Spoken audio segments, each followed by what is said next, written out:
بسم اللہ الرحمن الرحیم الحمدللہ رب العالمین والعاقبۃ للمتقین والصلاۃ والسلام علی سیدنا محمد رسول اللہ صلی اللہ علیہ وسلم وعلی آلہ واصحابہ اجمعین، اما بعد۔ عزیز سامعین، السلام علیکم ورحمۃ اللہ وبرکاتہ۔ آج کا ہمارا عنوان ہے جمع قرآن اور اس کی تدوین، آرڈر اینڈ کمپائلیشن آف قرآن۔ یہ ہمارا جو مین ہدف ہے، مین گول ہے، اسلام کا آسان اور جامع تعارف، یہ اس کا ایک حصہ ہے۔ یہ ایپیسوڈ نمبر 16، ایپیسوڈ نمبر 16 ہے۔ قرآن کے نزول کے، نازل ہونے کے یا ریویلیشن کے 3 مرحلے ہیں، 3 سٹیجز ہے۔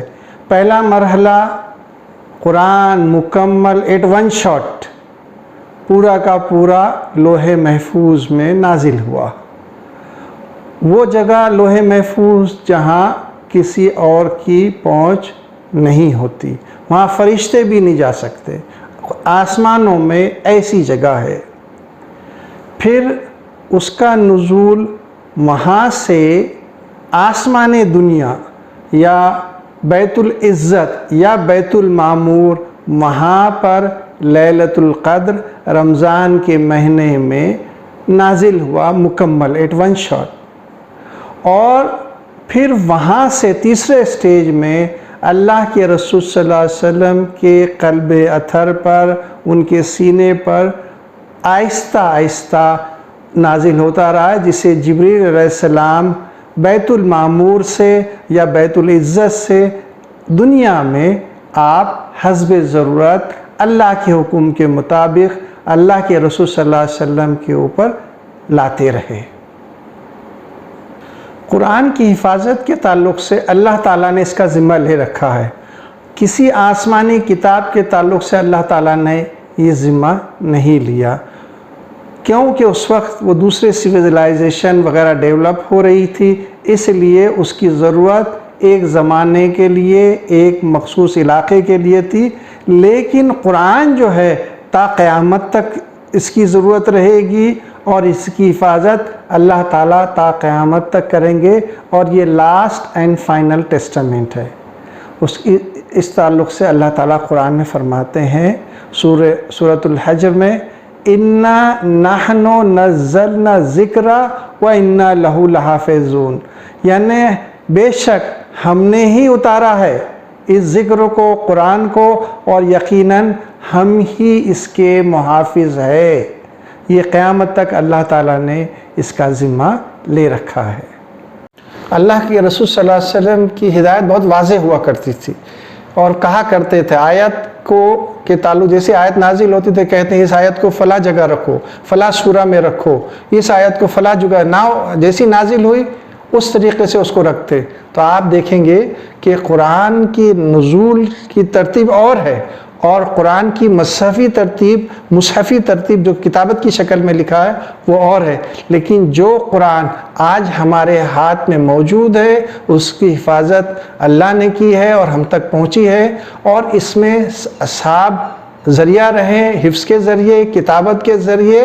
تو جو قرآن آج ہمارے ہاتھوں میں، وہی قرآن آسمان یعنی بیت المعمور میں ہے، اور وہی قرآن لوح محفوظ میں ہے۔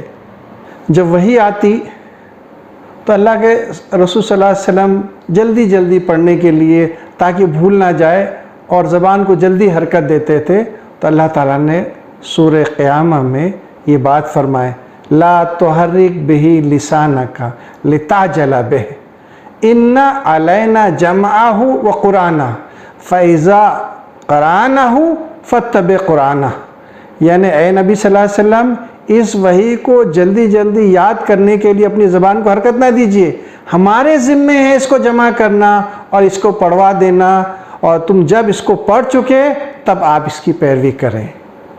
تو قرآن کا جمع کرنا، اس کو پڑھوا دینا، یہ اللہ تعالیٰ نے اپنے ذمے لے رکھا ہے۔ اس کی حفاظت کس طریقے سے ہوئی؟ ایک ہے حفظ کے ذریعے، اور دوسرا ہے کتابت کے ذریعے۔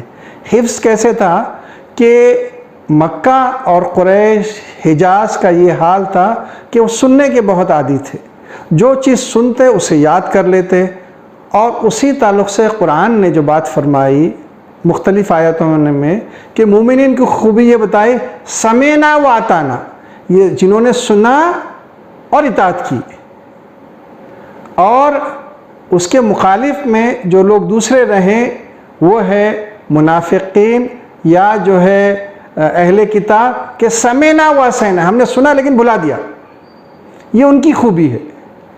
اور جو مشرکین رہیں ان کے تعلق سے بات رہی ما سمعنا و ما اطعنا، ہم نے نہ سنا اور ہم نے نہ اطاعت کی۔ لیکن یہ مشرکین کا بڑا ڈیمانڈ رہا کہ جو تم بات بولتے ہو اس کو دکھا کیوں نہیں دیتے، ہم کو دکھاؤ۔ وہ دکھانے کا ڈیمانڈ کرتے تھے۔ اللہ کے رسول صلی اللہ علیہ وسلم فرمایا کرتے تھے کہ اس کا ایک وقت ہے دکھانے کا، لیکن وہ سننا پسند نہیں کرتے تھے، وہ دیکھنا پسند کرتے تھے۔ اور جب اس دنیا سے چلے جائیں گے اور وہاں پر جب اللہ تعالیٰ کے یہاں حساب ہوگا ان مشرکین کا اور انکار کرنے والوں کا، اور جب اپنی آنکھوں سے دیکھیں گے سورہ سجدہ میں اس کیفیت کو اللہ تعالیٰ نے سامنے رکھا ہے، اور وہ کیا کہیں گے ربنا ابصرنا و سمعنا، کہ اے ہمارے رب ہم نے خوب دیکھ لیا اور اب سن بھی لیا، اب ہمیں واپس بھیج دے تاکہ ہم نیک عمل کریں، اور اب ہمیں یقین آ گیا، پہلے سنا نہیں، ڈیمانڈ ابصرنا کا تھا۔ تو میری جو توجہ یہ تھی دلانے کہ صحابہ کا مکہ میں بھی اور مدینہ میں یہ بھی حال تھا کہ سنتے اور اس پہ اطاعت کرتے، سنا اور اس پہ اطاعت کی، یہ ان کی خوبی رہی۔ تو سننے کے تعلق سے بات ہے، اور حیرت کی بات ہے سننے کے تعلق سے کہ انسان کے جو 5 سینسز ہے اس میں سب سے پہلا سینس جو ہے وہ سننے کا ہے، اور جب بچہ ماں کے پیٹ میں جب وہ ڈیولپ ہونے لگتا ہے تو سب سے پہلے جو چیز اس کی ڈیولپ ہوتی ہے وہ ہے کان سننے کی۔ تو صحابہ کا یہی رہا کہ جیسے وہ قرآن کو سنتے اس کو یاد کر لیتے۔ مکہ کے اندر تو دار ارقم کے اندر تو یہ حال تھا کہ قرآن کی وحی آتی اور اللہ کے رسول صلی اللہ علیہ وسلم بتاتے کہ وحی آ گئی ہے، اور صحابہ اسے تقسیم کرتے، اسے پڑھتے اور اسے یاد کرتے، حفظ کر لیتے۔ تو ایک بڑی تعداد مکہ کے اندر جو ہے صحابہ کی تھی جو حفاظ میں سے تھے، حفظ کرتے تھے۔ جمع تدوین کے یا جمع قرآن کے 3 دور ہے۔ ایک عہد نبوی میں اللہ کے رسول صلی اللہ علیہ وسلم کے زمانے میں ہوا، دوسرا حضرت ابوبکر صدیق رضی اللہ تعالیٰ عنہ کے زمانے میں ہوا، اور تیسرا حضرت عثمان رضی اللہ تعالیٰ عنہ کے زمانے میں ہوا۔ عہد نبوی میں تو صحابہ کی بڑی تعداد تھی کہ وہ قرآن کو لکھ لیتے تھے، مختلف چیزوں پر قرآن لکھا ہوا ملے گا، اور اللہ کے رسول صلی اللہ علیہ وسلم ڈکٹیٹ کروا دیتے تھے کہ یہ آیت فلاں جگہ لکھو اور یہ آیت کو فلاں جگہ رکھو، اس آیت کو فلاں سورہ کے ساتھ ملاؤ، اس طریقے سے سارے انسٹرکشن دیتے تھے۔ اور یہی نہیں، حضرت جبریل علیہ السلام ہر سال ایک بار آ کر جتنا قرآن نازل ہوا تھا اس کا اعادہ کروا دیتے، اللہ کے رسول صلی اللہ علیہ وسلم کو پڑھ کے سناتے، اللہ کے رسول صلی اللہ علیہ وسلم پڑھتے بھی تھے۔ یہ دونوں طریقے سے ہوتا، تو بیک وقت 2 بار جو ہے اس کا ریویژن ہوتا تھا، ایک جبریل علیہ السلام پڑھ کے سنانے کا اور دوسرا اللہ کے رسول صلی اللہ علیہ وسلم کے زمانے کا۔ اور اس کے بعد میں جب آخری وقت آیا اس دنیا سے جانے کا تو اس سال جبریل علیہ السلام نے 2 بار قرآن پڑھ کے سنایا، 2 بار پڑھا، اور اللہ کے رسول صلی اللہ علیہ وسلم نے 2 بار سنا بھی اور سنائے بھی۔ تو اس وقت سناتے وقت میں حضرت زید بن ثابت رضی اللہ تعالیٰ عنہ بھی موجود تھے۔ تو پتہ چلا قرآن کی ترتیب، سوروں کی، آیتوں کی، اس میں کوئی ڈاؤٹ نہیں ہے، یہ تو اللہ کی طرف سے ہے، ہر چیز اللہ کی طرف سے رہی اور اس کا حفاظت۔ اور یہی نہیں، سب سے پہلے اللہ تعالیٰ نے جو ہے صحابہ کے دلوں میں محفوظ کروا دی کہ چوری چھپے بھی یہ تینوں حضرات ابو جہل، ابو سفیان اور اخنس جا کے اللہ کے رسول صلی اللہ علیہ وسلم کے گھر پہ سنا کرتے تھے۔ مشہور روایت ہے وہ کہ پہلے دن جو گئے تو تینوں نے ایک دوسرے کو بتایا نہیں، لیکن جب صبح میں فجر کا وقت ہونے لگا تب جو ہے وہ تینوں نے ایک دوسرے کو دیکھا، تم کہاں گئے تھے؟ تو کہا فلاں جگہ۔ دوسرے نے بھی یہی کہا، تیسرے نے کہا آپ دوبارہ یہاں نہیں آئیں گے، اب آپ مجھے کسی کو بتانا بھی نہیں ورنہ ہماری بے عزتی ہو جائے گی مکہ کے اندر۔ دوسرے دن بھی ایسے ہی ہوا، پھر وہ کہنے لگے ہماری بے عزت ہے کہ بتانا نہیں کسی کو، اور تیسرے دن بھی ایسا ہی ہوا. تب تینوں نے آپس میں عہد کیا کہ اب ہم دوبارہ نہیں آئیں گے. سورہ بینہ میں بڑی پیاری آیت ہے، رسول من اللہ یتلو صحفا مطہرۃ فیہا کتب قیمہ. ایک رسول صلی اللہ علیہ وسلم اللہ کی جانب سے جو تلاوت کرتے ہیں پاکیزہ اوراق کی، جن میں بالکل راست اور درست تحریریں لکھی ہوئی ہے. تو اس سے بات آتی ہے کہ قرآن جو ہے وہ لکھا جانے لگا تھا، اور اس کی لکھاوٹ ہوتی تھی، اوراق میں بھی ہوتی تھی اور مختلف شکلوں میں ہوتی تھی. جیسے اونٹ کی ہڈیوں پر بھی روایت آتی ہے، چوڑی پتھر کی سلوں پر بھی روایت آتی ہے، چمڑی پر بھی اور اوراق پر بھی، یا جھلی پر بھی، چمڑی پر بھی. اس طریقے سے وہ قرآن لکھا جاتا تھا. تو اللہ کے رسول صلی اللہ علیہ وسلم کے دور میں قرآن کی حفاظت کیسے ہوئی؟ ایک تو صحابہ کو یاد تھا. صحابہ کا سب سے بڑا کام، سب سے بڑا شیوا مکہ میں قرآن کو حفظ کرنا تھا. اور پھر جب مدینہ پہنچے تو وہاں پر بھی حفظ سب سے پہلے تھا. اللہ کے رسول صلی اللہ علیہ وسلم نے مسجد نبوی میں صفہ جو چبوترا تھا وہاں پر صحابہ بیٹھتے، قرآن کو یاد کرتے، حفظ کرتے اور کتابت بھی کرتے تھے. کتابت کی اشیاء بھی تھی جن چیزوں پہ لکھا جاتا تھا، اور کاتبین وحی بھی تھے، وحی لکھنے والے بھی اس میں موجود تھے، اور ان کی تعداد روایتوں کے مطابق 46 سے زیادہ آتی ہے. تو پتہ چلا سب سے پہلے قرآن محفوظ ہوا، اس کی حفاظت ہوئی حفظ کے ذریعے، کتابت کے ذریعے اللہ کے رسول صلی اللہ علیہ وسلم کے دور میں. اس طریقے سے صحابہ کی بڑی تعداد جو ہے وہ حفاظ میں سے تھی. خلفائے راشدین، طلحہ، سعد بن ابی وقاص، ابن مسعود، حذیفہ بن یمان، ابو موسیٰ اشعری، عبداللہ بن عمر وغیرہ بڑی تعداد جو ہے وہ صحابہ کی موجود تھی. اور ایسے ہی خواتین میں سے بھی تھی، یعنی حضرت ام سلمہ ہے رضی اللہ تعالیٰ عنہ، حضرت عائشہ رضی اللہ تعالیٰ عنہ، اور جو ہے ام ورقہ بنت عبداللہ رضی اللہ تعالیٰ عنہ کے تعلق سے آتا ہے کہ قرآن ان کو حفظ تھا. تو اللہ کے رسول صلی اللہ علیہ وسلم نے انہیں حکم دیا کہ آپ اپنے اہل خانہ کی امامت کریں. اس کو روایت کیا گیا ابو داؤد میں بھی اور مسند احمد میں بھی. اور مدینہ میں ایک اچھی بات یہ رہتی کہ کوئی بھی کدھر سے بھی اسلام قبول کرتا یا جو ہے مکہ سے آتا، مہاجر میں سے کوئی بھی آتا، تو اللہ کے رسول صلی اللہ علیہ وسلم صحابہ کے حوالے کر دیتے اور کہتے ان کو قرآن سکھائیے، ان کو دین سکھائیے، اور وہ اس کو حفظ کرواتے اور اس کے بعد اس کو وہاں سے بھیجتے تھے. تو اللہ کے رسول صلی اللہ علیہ وسلم کے زمانے میں قرآن جو ہے مختلف جلد پر بھی، کاغذ پر بھی، اور ہڈیوں پر بھی، پتھروں کی سلوں پر بھی، چمڑی پر بھی، جھلیوں پر بھی موجود تھا اور حفاظت سے تھا. آپ صلی اللہ علیہ وسلم کے اس دنیا سے چلے جانے کے بعد حضرت ابوبکر صدیق رضی اللہ تعالیٰ عنہ کی خلافت کا دور جب آتا ہے تو ان کو سب سے پہلے جو چیز کرنی پڑ رہی کہ بھئی جو مطلب ارتداد کا مسئلہ شروع ہو گیا تھا. 8 یا 9 لوگوں نے اپنے آپ کو مختلف جگہوں پر جو ہے نبی ڈکلیئر کر دیا تھا، اس میں مسلمہ بن کذاب بھی تھا. تو اس سے بڑی سخت قسم کی جنگ ہوئی یمامہ کے مقام پر. تو اس جنگ میں تقریباً ایک روایت میں جو ہے وہ 70 یا دوسری روایت میں 700 کے قریب حفاظ شہید ہو گئے.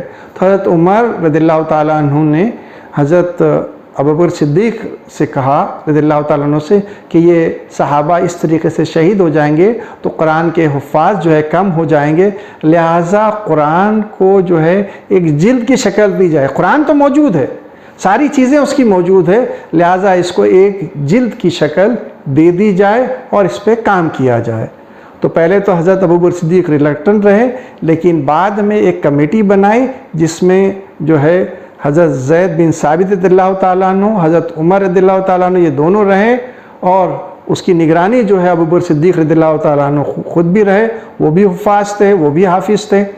اب اس کے بعد جو ہے انہوں نے حکم دیا کہ آپ دونوں یعنی حضرت زید بن ثابت رضی اللہ تعالیٰ عنہ، حضرت عمر رضی اللہ تعالیٰ عنہ مسجد نبوی کے دروازے پر بیٹھے رہیں اور لوگوں سے قرآن کے نسخے جمع کریں، چاہے وہ کسی شکل میں بھی ہو اور حفظ کی شکل میں بھی ہو تو آپ اس کو لکھ لیں اور اس کو اتار لیں۔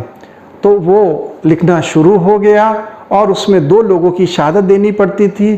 ایک یہ کہ جو لکھی ہوئی چیز موجود ہے انہوں نے حضرت اللہ کے رسول صلی اللہ علیہ وسلم سے جو ہے اس کی توثیق کروائی تھی، اور اس کے گواہ ایک صاحب اور ہیں، ایک وہ خود اور ایک جو ہے جو دوسرے جو اس کی شہادت دے۔ اس طریقے سے 2 شہادتیں ایک دم ویری اسٹرکٹ کرائٹیریا پر اس قرآن کو جمع کیا گیا، اور جس کا نام کتاب رکھا گیا۔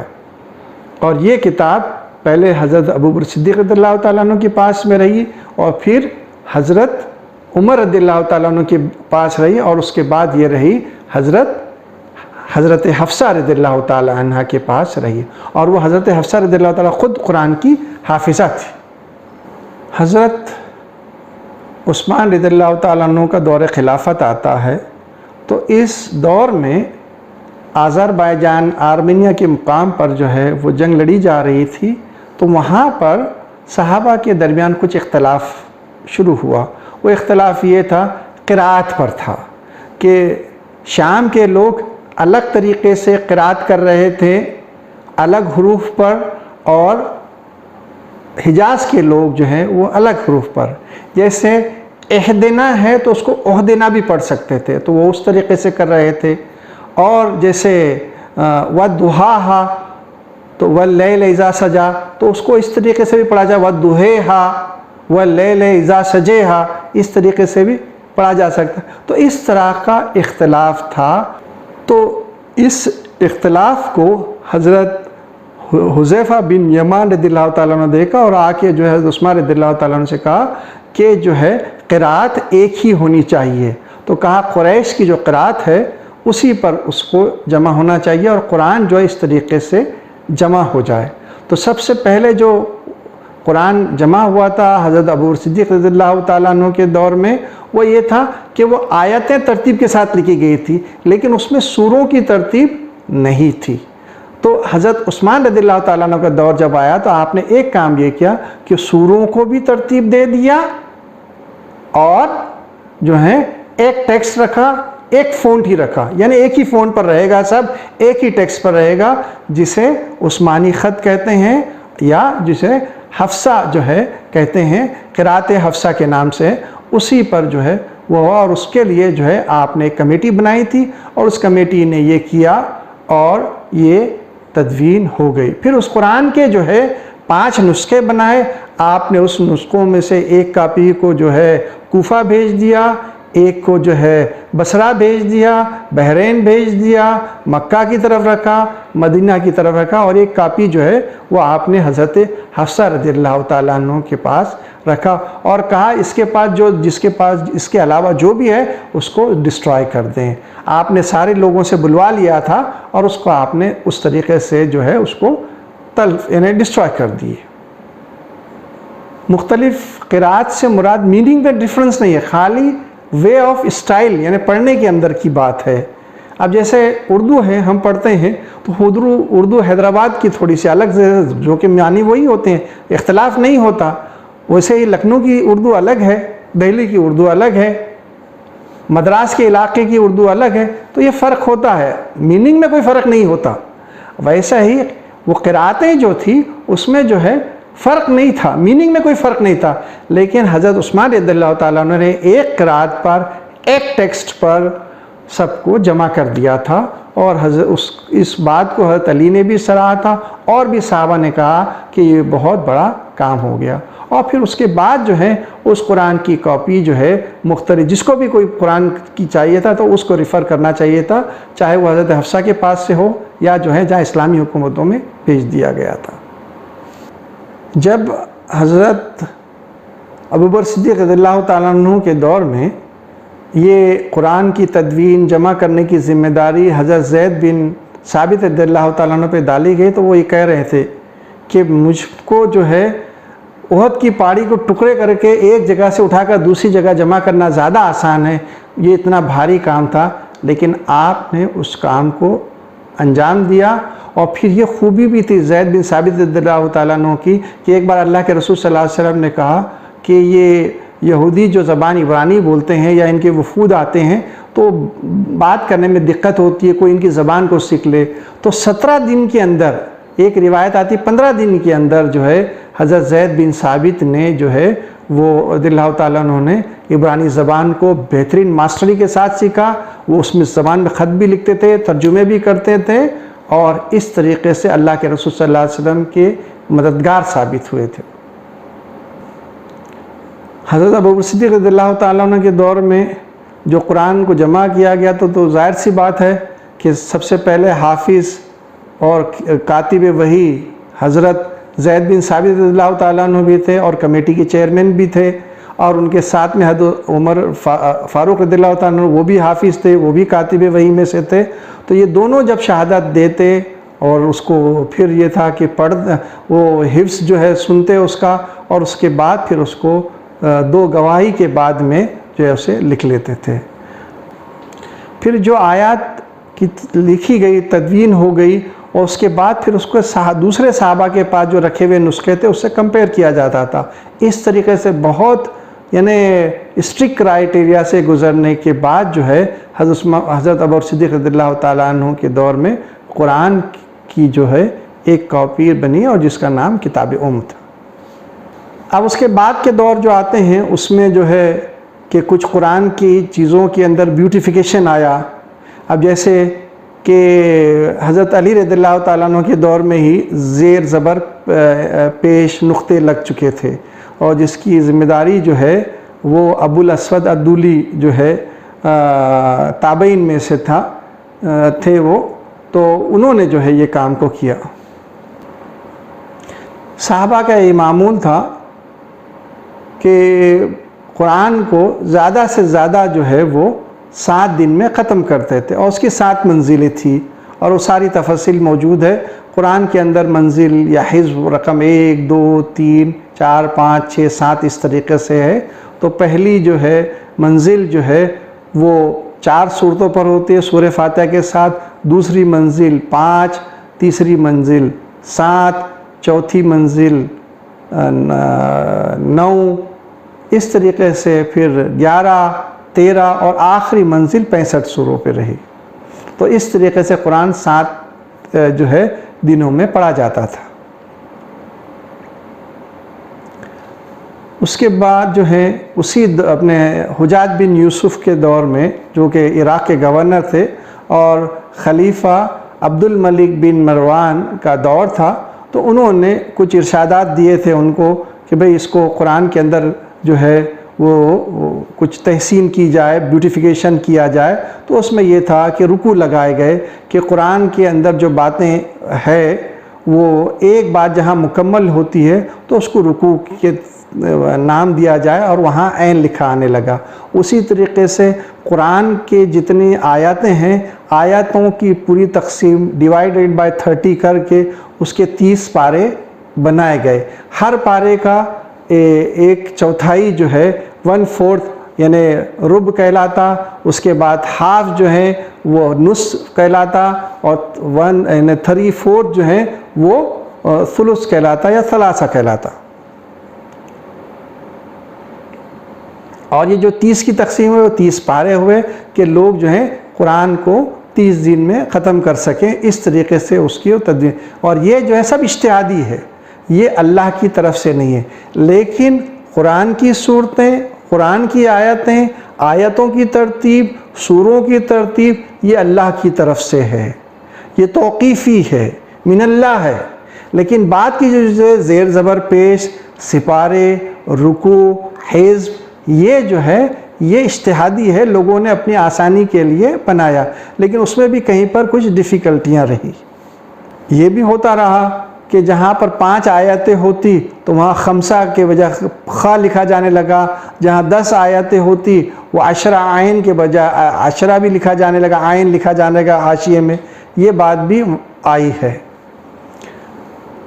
پاروں میں جو اس وقت اور جو رائج رہا اور آج بھی ہمارے ہندوستان پاکستان میں رائج ہے کہ خاص طور سے 3 پاروں میں تھوڑا سا وہ رہا، جس کو بعد میں اس کی یعنی تحسین کی گئی، بیوٹیفیکیشن کیا گیا، کہ 14واں پارہ ربما یود الذین کفروا یعنی سورہ حجر کی دوسری آیت سے شروع ہوتا ہے، جبکہ پہلی آیت 13ویں پارے میں ہے اور 14 پارہ دوسری سورہ. تو اس کو لوگوں نے ٹھیک نہیں سمجھا، کہا کہ یہ پہلی آیت کو بھی 14 پارے میں ڈالا جائے. تو سورہ حجر یعنی 14واں پارہ جو ہے وہ سورہ حجر سے شروع ہوتا ہے. اسی طریقے سے 20واں پارہ امن خلقہ سے شروع ہوتا ہے ہمارے اس میں، 30واں اور 21واں پارہ جو ہے اتلو ما اوحی الیک یہ ہوتا ہے. لیکن بعد میں جو اصلاح کی گئی، مطلب اصلاح سے مراد ہے کہ بیوٹیفیکیشن کیا گیا، اور اس میں یہ تھا کہ فما کانا جواب قومہ، یہاں سے 20واں پارہ شروع ہوتا ہے، اور 21واں پارہ ولا تجادلوا اہل الکتاب. تو اس کے میں نے جو ہے سلائیڈز آپ کو لگائی ہے، اس کو دیکھ سکتے ہیں. طباعت یا پرنٹ کا معاملہ ہے، جب تک تو جو ہے مطلب لوگ جو ہیں وہ ہاتھی سے لکھتے رہے ہیں، اور اس میں بہت اچھے اچھے کاتبوں کی آپ کو قرآن ہاتھ کے لکھے ملیں گے. اس میں جو ہے حضرت اورنگزیب عالمگیر جو ہے ان کے ہاتھ کا قرآن بھی آپ کو ملے گا لکھا ہوا. تو بہت سے لوگ جو ہے ہاتھ سے قرآن لکھا کرتے تھے. کئی جگہوں پر ملیں گے آپ کو، افریقہ یعنی ہر جگہ پر لوگ جو ہیں اس کے ملیں گے. لیکن جب پرنٹنگ مشین آئی تو سب سے پہلے 1530 میں جو ہے وہ اٹلی میں قرآن پرنٹ ہوا. تو لیکن وہاں کے ویٹیکن سٹی کو پسند نہیں آیا، تو انہوں نے کہا یہ یہاں پرنٹ نہیں ہوگا. پھر اس کے بعد 1697 اور 1698 میں دوبارہ جرمنی اور اٹلی کے اورینٹیلسٹ نے پرنٹ کیا، لیکن اس کو اتنی مقبولیت حاصل نہیں ہوئی. اس کے بعد پھر روس کے شہر سینٹ پیٹرزبرگ میں جو ہے 1787 میں چھپایا گیا، اور اس کے بعد 1828 میں ایران کے شہر میں چھپا، اور اس کے بعد جو ہے ہندوستان میں کئی بار چھایا ہوا. اور اس میں مشہور پرنٹر جو ہے پنڈت نول کشور جو ہے مشہور تھا، وہ ان کے پاس ہو گیا اپنے دہلی میں جو تھے. اور بھی لوگوں نے اس کو پرنٹ کیا ہندوستان میں. اور اس کے بعد 1877 میں ترکی کے شہر آستانہ میں استنبول میں پرنٹ ہوا. اور اس کے بعد 1923 میں جو ہے وہ شیخ الازہر میں پرنٹ ان کی زیر پرستی میں پرنٹ ہوا. اور اس کے بعد اب جو ہے صدی میں 1986 میں کنگ فہد نے مدینہ میں قرآن کمپلیکس کے نام سے شروع کیا، اور اس میں جو ہے بہترین طریقے سے جو ہے قرآن کی پرنٹ بہترین ورق پر، بہترین ڈیزائن پر، اور یہی نہیں مختلف قرأتوں پر بھی قرآن کو انہوں نے پرنٹ کرنا شروع کیا ہے، اور وہ پرنٹ ہوتا ہے. اب تک جو ہے 331 زبانوں میں جو ہے قرآن کے ترجمے ہو چکے ہیں، اور وہ جو ہے ہر سال حاجیوں کو بھی بانٹتے ہیں، پھر جتنے بھی حاجی آتے ہیں. اور اس کے ساتھ میں یہ ہے کہ ان کے ایمبیسیز وغیرہ جو ہیں جہاں جہاں ممالک میں ہیں تو وہاں کی زبانوں میں قرآن کے ترجمے بانٹتے ہیں. اس قرآن کی جو پرنٹ کی خوبی کیا ہے کہ انہوں نے جو ہے قرآن کو 604 صفحوں میں بانٹ دیا. پہلا پارہ 21 صفحے کا ہے، دوسرے سے 29 پارے جو ہیں 2 سے 29 پارے جو ہیں وہ 20 صفحے کے ہیں، اور 30واں پارہ 23 صفحے کا ہے. 23 صفحے کیوں ہیں کہ ہر چھوٹی سورہ کے بعد میں جو ہے بسم اللہ آتا ہے. وہ بسم اللہ ہر زیادہ آنے کی وجہ سے جو ہے وہ پیجز بڑھ گئے. تو انہوں نے 30 پاروں کے 2 حصے کیے، ایک حزب اول اور دوسرا حزب ثانی کہلاتا ہے. اور ہر حزب کے 4 حصے ہیں، ربع اول، ربع ثانی، ربع ثالث، ربع رابع، 4 حصے ہوتے ہیں، اور ہر ربع 2 سے 3 صفحے کا ہوتا ہے. لیکن بہت اچھی پرنٹ، بہت خوبصورت پرنٹ، اور یہ عوام میں زیادہ مقبول ہے. یہ جمع قرآن اس کی تدوین کی ویڈیو یہاں ختم ہوتی ہے. انشاءاللہ آئندہ جو ہے ہمارا موضوع ہوگا قرآن کے ابواب اور ابواب کے فصول، یعنی قرآن کے ابواب کیا ہیں اور اس کے چیپٹر اور پھر اس کے سیکشنز جو ہے اس پر گفتگو ہوگی. وآخر دعوانا ان الحمد للہ رب العالمین.